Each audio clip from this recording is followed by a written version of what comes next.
friends. I'm going to be doing, I think, a ribbon pour today. I'm not sure.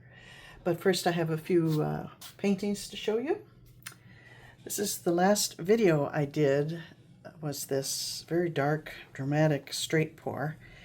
And I decided to embellish it a bit by adding this big metallic moon shape and a time traveler on there. And it kind of just worked out well. The lines in here become his shadow, and it just tells a story now, and I'm happy with that. Have not yet varnished it. Then this is kind of fun. This is a painting that I had hanging on the wall, a ribbon pour, in fact, for probably, I don't know, maybe a year. And I was looking at it and thinking, how can I improve that? And so I added this big moon shape and this raven to it.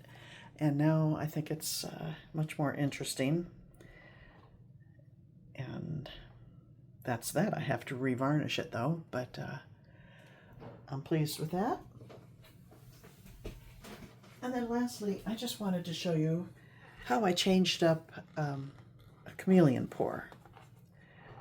I wasn't happy with some of the look of some of the cells, and so I thought, well, I'll just paint over them and give it some negative space. And then I just kept going, adding more and more, and I'm pretty pleased with the way it turned out now. Then I gave it a couple of, well, several coats of varnish, and I think it's pretty cool looking now.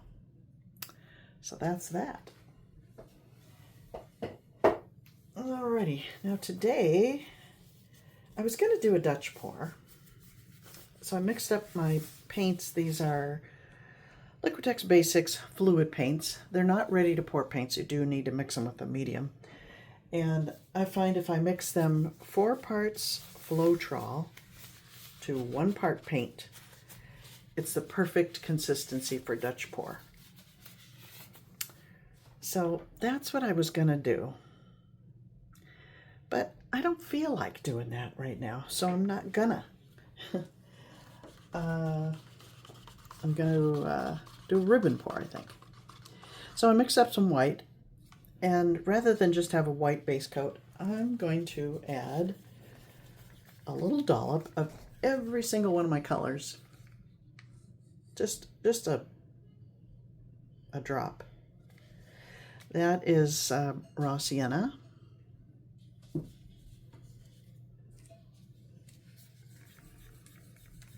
This must be raw umber, I'm thinking. I don't see the bottle. Oop, a little more than a drop. Orange.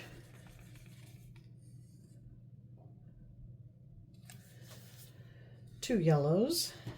Cad yellow and primary yellow. By doing this,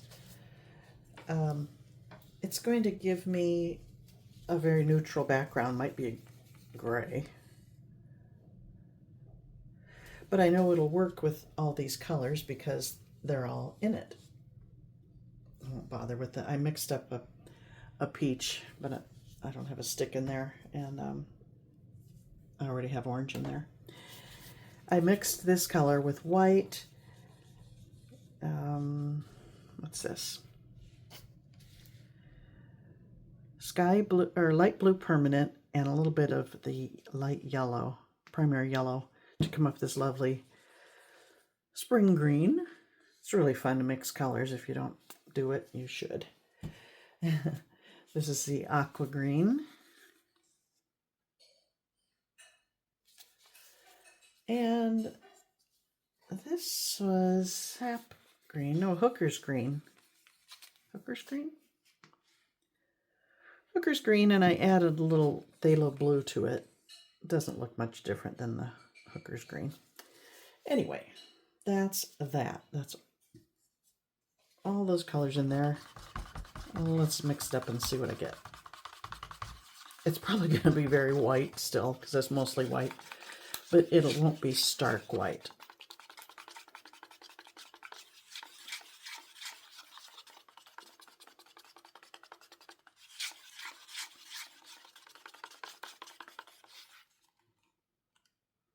Looks pretty white.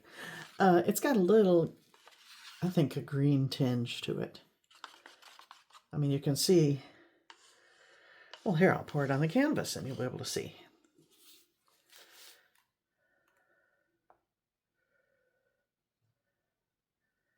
In person, I can tell, I don't know if you can, that that is not white white.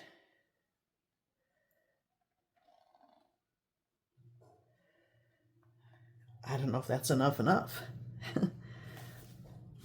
Better do some scraping.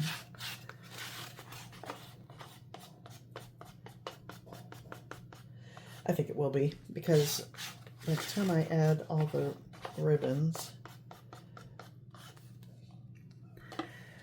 that adds a lot more paint to the surface, and then tilt it around, and there's enough. All right, what I forgot, no I didn't. I'm going to add my ribbons in 3 different cups because I don't want to mix the orange and the blues together. So I'll do the browns. That's all I do.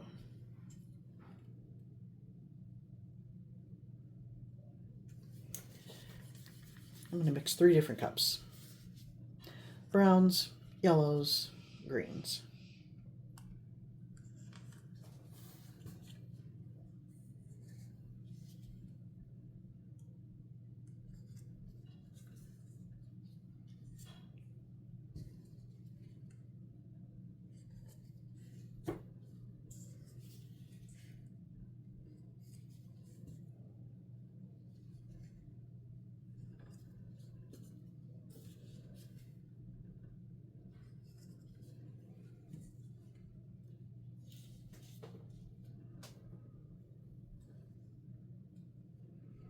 I'm going to apply this first.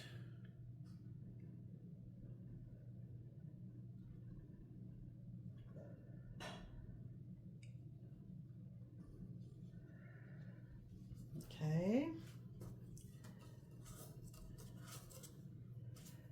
I'll do some maybe yellow and orange.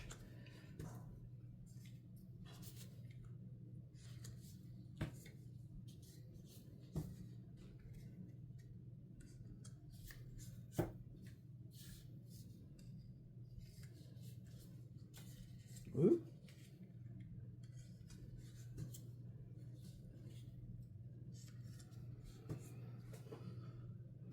Because of the all the Floetrol in here, 4:1, there are cells in here which I really don't like in my ribbon pours, but too late now.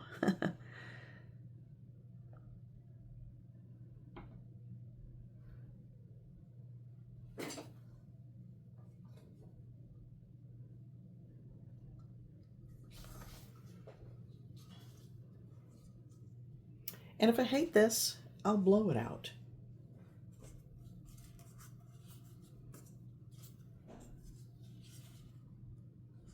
And I think I might. Oh.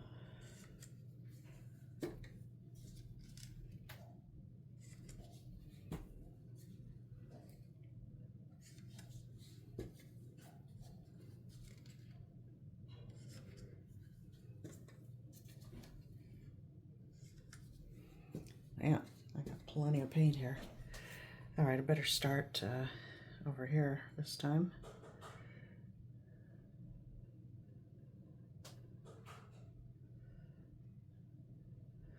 I should have done landscape with these colors.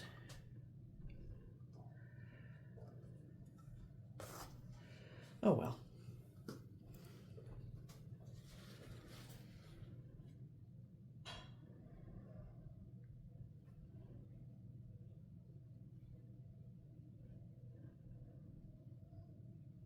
You really can't tell until it's all tilted out if it's going to be a flop or a winner. Sometimes they look great in the cup, and then you get a real disaster. Other times they don't look great poured out, but you tilt it and you get something kind of cool.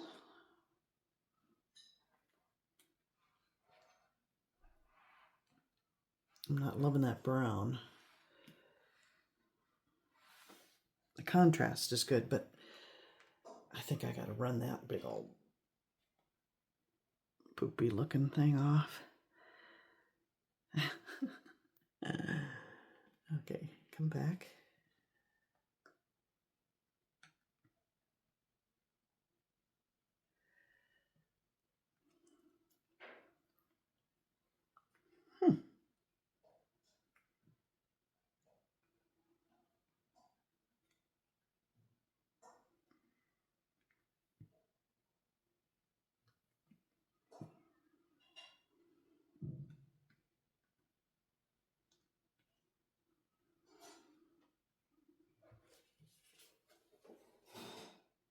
I'm not hating it.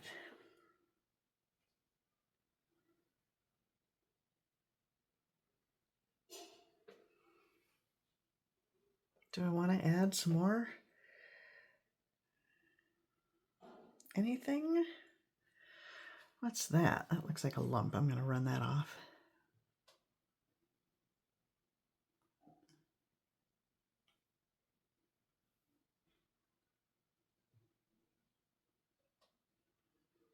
Get some more movement in here. Run that. Oops, I want to run that off too. There we go.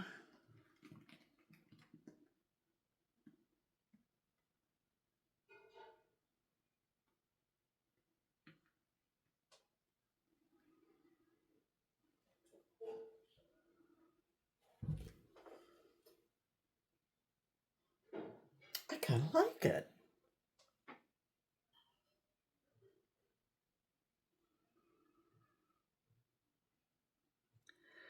It's botanical looking. Did I say that? Or was I just thinking it? The kind of green,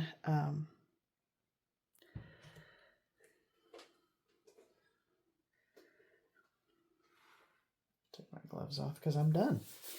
The this part looks like an aloe plant to me.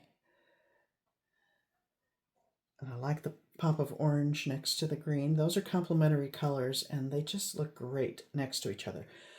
Blended together, they wouldn't look so good. But side by side, they're cool.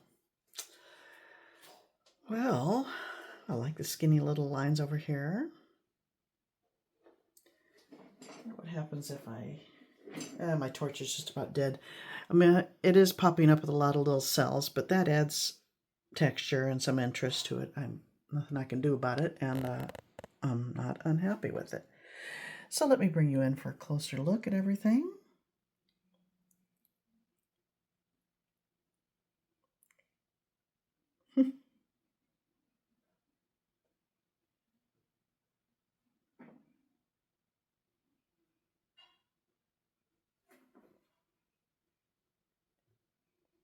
Loving those skinny little lines there.